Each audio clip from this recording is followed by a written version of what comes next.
안녕하세요. 캐나다 곽쌤TV의 곽재현 인사드립니다. 오늘은 여러분들과 함께 지난 영상에 이어서 우리 온타리오주에서 성교육은 어떻게 진행되고 있는지, 특히 이번에는 7, 8학년 아이들을 대상으로 어떤 교육이 진행이 되는지 한번 자세히 알아보도록 하겠습니다. 네, 저는 지금 온타리오 커리큘럼 다큐멘트가 바로 있어서 제가 여러분들과 함께 하나하나씩 짚어 읽어보면서 대충 자세하게 어떤 내용들이 포함되어 있는지 알아볼게요. 처음에는요, explain the importance of having shared an understanding with a partner about following. 그래서 이제 같이 친구나 아니면 파트너와 이런 얘기를 하는 게 중요합니다 라고 나오는데요. Delaying sexual activity until they are older. 그래서 이제 아이들이 조금 더 나이가 있을 때 이런 섹슈얼 액티비티를 하는 게 맞다. 이런 거를 권해보자. 이제 이런 식으로 얘기가 나오고요. So choosing obtain from any physical contact or choosing to obtain from intercourse, choosing to obtain from 이런 식으로 해서 되게 specific example이 나와요. 그래서 the reason for not engaging in sexual activity, the concept of consent, the legal age of consent, and how consent is communicated, and in general, the need to communicate clearly with each other when making decisions about sexual activity in a healthy, loving relationship. 그래서 사실 이제 친구들 간의 관계가 있어서나 만약에 이런 경험에 닥칠 때 우리 친구들이 이제 서로의 동의를 얻는 거죠. 근데 이게 약간 좀 애매한 게 아이들이 동의를 얻고 물어봐서 Okay, I think I'm ready 이렇게 해서 이제 친구와 더 인티메트한 관계를 갖는다. 이런 경우에는 이제 이런 질문을 할 수가 있죠. 우리 아이가 과연 나이가 7, 8학년 정도 되면 성숙해서 이런 결정을 내릴 수 있을까? 아니면 없을까? 그렇기 때문에 이 결정을 했을 때 따라오는 consequence, 그쵸? 만약에 내가 동의를 했어요. 그랬을 때 따라오는 문제들에 대해서 여기서 쭉 이제 가르쳐주고 있습니다. 왜 나이가 조금 더 있고 내가 정확하게 어른이 되어서 정확하게 내가 판단을 내릴 수 있을 때 하는 게 왜 중요한지. 그래서 이제 처음에는 이제 그런 동의를 얻고 해야 됩니다라는 거에 대한 그런 내용이 있고요. 그리고 다음 거는 identify sexually transmitted and blood-borne infection. 그래서 STBBIS라는 이제 병명 있잖아요. 그래서 이게 어떤 성병을 갖고 오는지, 어떤 리스크가 있는지 얘기해 줍니다. 그래서 commonly sexually transmitted and blood-borne infections include HPV, HIV 이러면서 이제 이런 것이 나와요. 그래서 이런 이제 성관계를 했을 때 만약에 이런 심틈이 있는 사람과 만약에 컨택이 있으면 이제 이런 것이 몸에 바이러스가 침입을 할 수 있다. 근데 몸에 바이러스가 침입을 하게 되면 평생 큰 면역력의 문제나 이제 그런 거에 문제가 있을 수 있기 때문에 굉장히 조심스럽게 생각을 하고 결정을 해야 한다. 이제 이런 얘기를 해주고 있어요. 그래서 이제 어떤 이런 병에 걸렸을 때, 이런 성병에 걸렸을 때 어떤 문제가 있는지. 그쵸? 그래서 이제 그리고 또 만약에 임신이 될 경우에는 어떤 consequence가 따라오는지. 그러니까 어린 아이들이 만약에 아이를 갖게 된다면 그래도 이런 섹슈얼 액티비티는 조금 더 어른이 돼서 내가 본인 스스로 결정할 수 있을 때 하는 것이 옳다라고 이제 학교에서 얘기를 해주고 있어요. 굉장히 중요한 부분이죠. 그래서 7학년 때는 이런 부분과 또 다음 스트랜드로 넘어가면요. Demonstrate understanding of physical, emotional, social, and cognitive factors that need to be considered when making decisions related to sexual health. 그래서 이런 여러 가지 성병이나 아니면은 side effect가 있을 수 있어요. 만약에 콘돔을 사용한다 하더라도 임신이 될 경우가 있고, 그리고 또 여러 가지 사실은 이제 7, 8학년 아이들 같은 경우 보면은 peer pressure, 그 다른 친구의 많이 동요가 돼서 나는 벌써 쿨이야, 뭐 나는 이런 거 했기 때문에 벌써 나는 어른이야, 뭐 이런 식으로 착각을 할 수 있잖아요. 근데 그게 왜 친구를 따라가면 안 되고 왜 그게 그거는 그거고 왜 나에 대한 내 몸은 소중하기 때문에 내 몸은 왜 내가 지켜야 하는지에 대해서 이제 쭉 설명을 디스커션이 되고 있어요. 이제 학교에서도. 그리고 또 하나는 relationship with others. 제가 방금 설명해 드린 거 있잖아요. 그래서 사실은 이 아이들이 더 성장하면서 이제 이런 거를 정확하게 판단할 수 있는 나이가 되면, 이제 어른이 됐을 때 판단할 수 있는 나이가 되면 아이들이 결정은 아이들이 하는 거지만 부모님으로서 이제 이런 것이 있다, 정말 이렇게 되면 성병에도 너가 정말 걸릴 수 있고, 아무리 친구들이 주위에 한다고 해도 너 몸은 정말 너가 아껴야 하고 소중한 몸이다.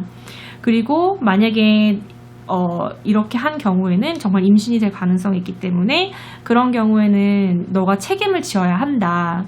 그러니까 사실 아이들이 온라인상이나 아니면 미디어나 이런 걸 보면서 착각을 할 수 있다는 거예요.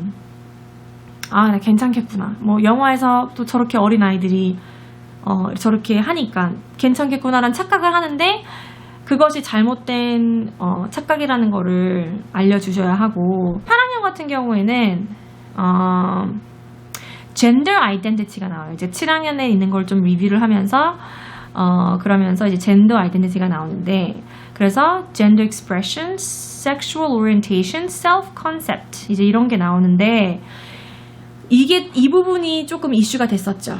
왜냐하면 이 부분이 이렇게 아이들한테 알려주면 아이들이 동요가 되지 않을까요? 라는 부모님들이 굉장히 많아서 이 부분을 반대하는 부모님들, 이 부분이 이제 커리큘럼에 이제 포함되어 있는 거를 반대하는 부모님들이 계셨었어요. 그런데 이걸 다시 한번 제가 읽어보고 하니까 이 부분은 그래서 이제 캐나다가 워낙 이제 다양한 인종과 다양한 이제 사람들을 다 인정해주고 그 사람들의 인권을 보호해주는 차원이 중요하기 때문에 이제 이런 부분이 있는데, 혹시 우리 아이가 착각을 하는 건 아닐까라는 생각을 하는데, 이 부분에서 이제 각 가정의 value나 아니면은 종교적인 가치관이나 아니면은 뭐 영적인 그런 본인의 판단력을 통해서 그거를 판단하는 거는 내 마음속으로, 그쵸? 그거를 겉으로 표현할 필요는 없지만, 이제 이게 잘됐다 잘못됐다라는 거는 가족 간의 그런 value에 따라 다른 거기 때문에 제가 이것이 맞다 옳다라고 말씀드리기는 조금 애매한 부분이에요.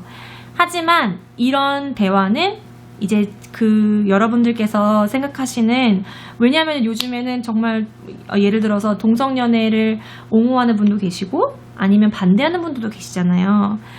그것도 사람들의 다 의견이죠. 하지만 이런 거를 통해서 그 사람들의 인권이 중요하다 해서 정말 많은 분들이 그 사람들의 인권도 보호해줘야 합니다. 맞는 말이에요. 인권을 보호해줘야죠. 왜냐면 다 이제 사람들이 갖고 있는 그런 의견이나 이런 것이 다 중요하니까요. 하지만 이거를 통해서 혹시 우리 아이가 동요가 될까라고 걱정하실 수도 있을 것 같아요. 이제 그런 부분은 그 가족 간의 대화를 통해서 이제 아이들과 더 깊은 대화를 하셨으면 좋겠어요. 이런 거에 관해서.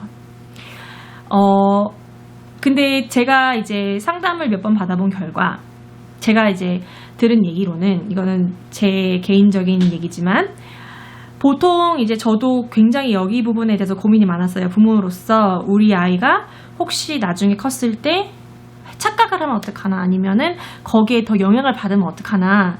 그런데 중요한 거는 지네리클리 뭐 유전자적으로 그렇게 태어나는 사람이 정말 있을 수 있어요. 하지만 그 퍼센테지는 굉장히 소수라는 것, 굉장히 뭐 작다는 것. 그리고 제가 배운 거는 요즘에 많은 사람들이 그런 미디어나 그런 영향 때문에 이제 사람들이 이제 그걸 옹호하고 동의하고 그거가 좋습니다, 괜찮습니다 라는 것 때문에 아이들이 너무 성 정체성에 관해서 혼란이 온다는 거죠. 그래서 원래는 아닌데도 내가 그게 맞나? 그 피어 프레셔 때문에 다른 친구가 하니까 그게 맞나? 그 착각이 온다는 거예요. 그래서 그거를 부모님들께서 잘 이렇게 얘기해 주시고 서포트해 주시고 해주신다면 아이들이 나중에 이제 그런 고민을 했을 때 정체성에 혼란이 오지 않을 거라는 그런 생각이 들어요. 저는. 그래서 꼭 이게 맞다, 이게 틀리다라는 거는 여러분들의 그런 가족 간의 가치관에 따라서 아이들한테 전해주시면 될 것 같아요. 하지만 중요한 거는 그런 아이들을 비난하거나 비판하는 거는 잘못됐다. 왜냐하면 그 아이들도 인권이 있고 그리고 그렇기 때문에 보호받아야 할 대상입니다. 라고 제가 말씀드리고 싶어요. 하지만 거기에 대한 value는 저는 판단하고 싶지 않습니다. 네.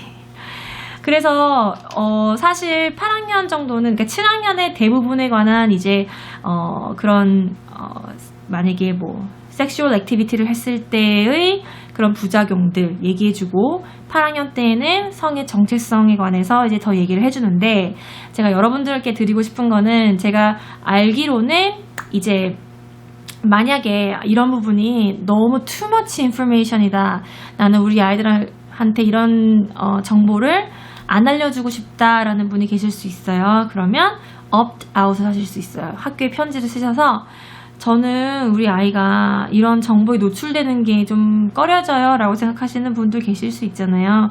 그러면 선생님과 미리 상담을 하셔서 이 시간 동안에는 아이들이 이런 성교육을 받을 때는 제가 따로 집에서 공부 가르치고 싶고 이런 편지를 쓰셔서 선생님과 한번 상의를 해보시는 것도 네, 좋은 아이디어라고 생각이 듭니다.